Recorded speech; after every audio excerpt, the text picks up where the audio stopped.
Well, on the subject of seeding, without further ado, let's show you the 6 1 seeds in 2023, shall we? So, the top overall seed are, of course, the defending champion Stanford Cardinal. They will be playing in Pullman, Washington. Wake Forest, the top seed in Raleigh. And then you see a number of teams from the SEC. You've got LSU, the number 1 seed in Palm Beach Gardens. South Carolina, the top seed in Athens. Mississippi State headlines the Westfield region. And the SEC champion Texas A&M is one in San Antonio. So, Brentley, they are your number 1 seeds. Give us your thoughts. Well, I know Jimmy knows this. In the SEC, what it just means more, I think in this case, it just means more number 1 seeds in regionals for the 6. But these have been consistently the best 6 teams all year. They've done it in different ways. Wake's got 7 wins in 54-hole stroke play events. South Carolina, no wins, but they played the toughest schedule in the country, according to the Golf Week Sagarin rankings. So history's on these teams' side as well. Just once in the history of the sport has a number 1 seed not got through. That was UCLA in 2017. I think these 6 teams, it's not a matter of if they'll go through, but where they're going to finish in the top 5 at their regionals.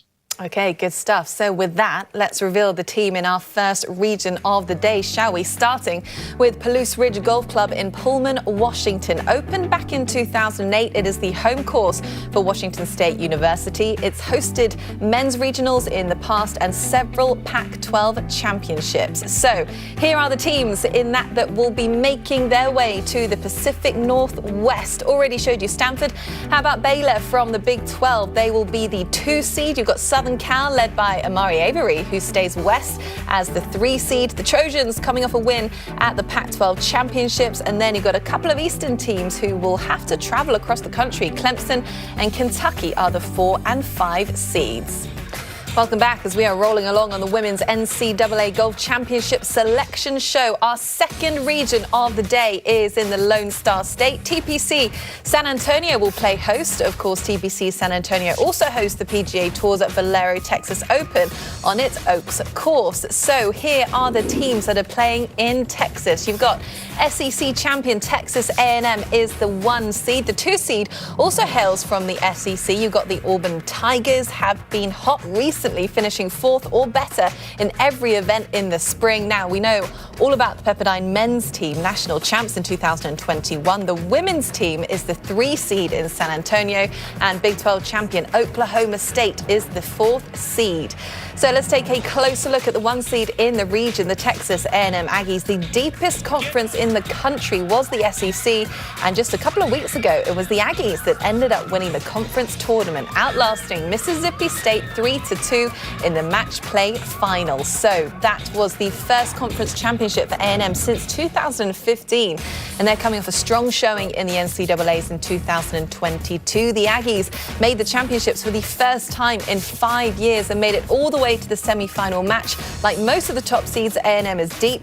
This team led by experienced players like Zoe Slaughter and Jenny Park. So with that, welcome back to the Women's NCAA Selection Show. So let's take a look now at our third region of the day, the Raleigh, North Carolina region, which will be hosted by Lonnie Pool Golf Course on the campus of NC State University. It opened back in 2008, and this is the only collegiate course ever designed by Arnold Palmer. How about that? So, Mr. Palmer's alma mater, Wake Forest, is the top seed in Raleigh. The 2 seed is Arizona State. Of course, if the Sun Devils advance past the regionals, they will host the NCAA championships at Greyhawk.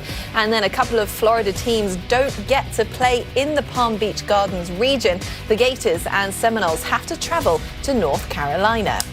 So, more on the Demon Deacons, an at-large selection after losing in the ACC semi-finals to Virginia, but an outstanding year for Wake Forest nonetheless. One of the deepest teams in the country. 4 of their players are currently ranked inside GolfStat's top 40, including the 3rd-ranked player in the country, Rachel Keane. Our next region to reveal is one in Athens, Georgia, hosted by the University of Georgia Golf Course. It's a past 71 course that is consistently ranked as one of the best university courses in the country, originally developed in 1968 and renovated in 2006.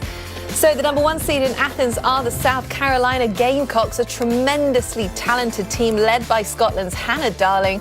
They're currently ranked 4th in GolfStat. Their schedule was among the toughest in the country, but it was worth noting that South Carolina didn't win an event this season.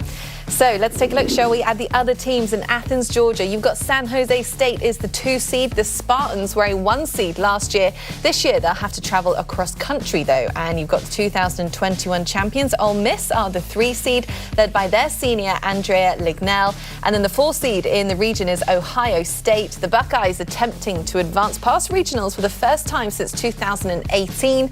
And how about Kent State? 24 straight conference titles for the Golden Flashes, a juggernaut in the Mid-American Conference. We've got 2 regions left to reveal, so let's head to Palm Beach Gardens in Florida, hosted by PGA National Resort, which hosts the Honda Classic every year on the PGA Tour. It also hosted a men's regional last year. Of course, it is home to the famous Bear Trap.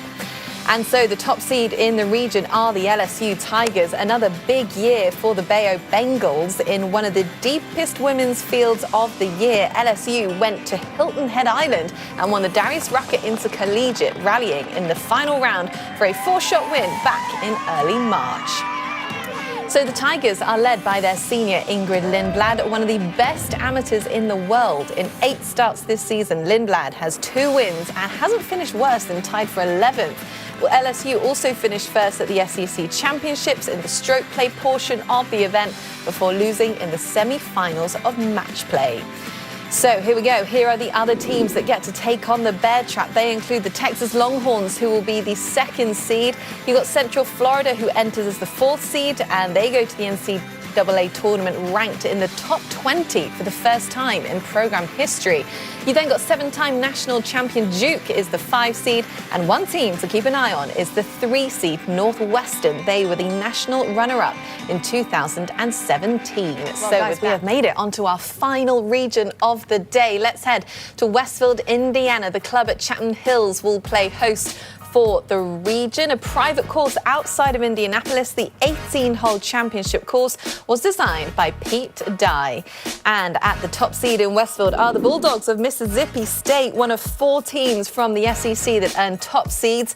This is a program that doesn't have a ton of history, but have made it to the NCAA championships 3 times in the past decade, including last year. They're led by the 2nd-ranked player in golf stat, Julia Lopez Ramirez.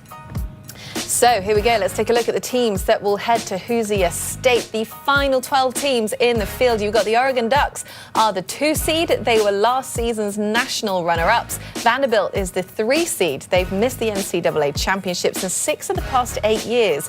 But the 2 years they have advanced, they won regionals outright. And a banner year for Iowa State as well. They are the 4 seed. The Cyclones have only advanced past regionals once in their program history. So even though their teams didn't make it, there are a handful of players who will get to compete for the individual title. In the Pullman region, that includes Washington State's Darcy Habgood. That's her home course, so that'll be a nice send-off for the 5th-year senior from Australia. And then the individuals in Raleigh, North Carolina, including 2 players from Virginia Tech. You can see there Kendall Turner from James Madison University. She's the definition of a student athlete. She's a math major with a minor in data analytics. How about that? And you've also got Sarah Khan of High Point University, who was the Big South Conference champion. Now over to San Antonio. Haley Vargas is a senior at Kansas State. She's a Lubbock, Texas native, so she gets to play in her home state as well. And speaking of home games, that's what Cameron Carrion from the University of Texas San Antonio gets for regionals as well. So she's also a San Antonio native. Now in Athens, Georgia, pretty good 24 hours for Tulane's Carla Burnett. Yesterday, she was selected to play for the Arnold Palmer Cup's international team, the first Tulane player to compete in that event. And today, she knows she'll have her season continue at the Georgia Regional. And over to Palm Beach Gardens, one of the individuals is Catherine Lemke of Cretan. Back-to-back Big East individual championships for her. And there's Carissa Kilby as well. She is one of the more traveled players in college golf, growing up in Hawaii and playing for Florida International. Very nice indeed. And now over to the Westfield region, including 2 Minnesota Golden Gophers. Isabella McCauley has had a strong freshman campaign for the Gophers, as did her teammate Mariana Masones, who's also a part of the Peruvian national team. And the region will have an international flair with Carmen Griffiths of Louisville. She hails from Scotland.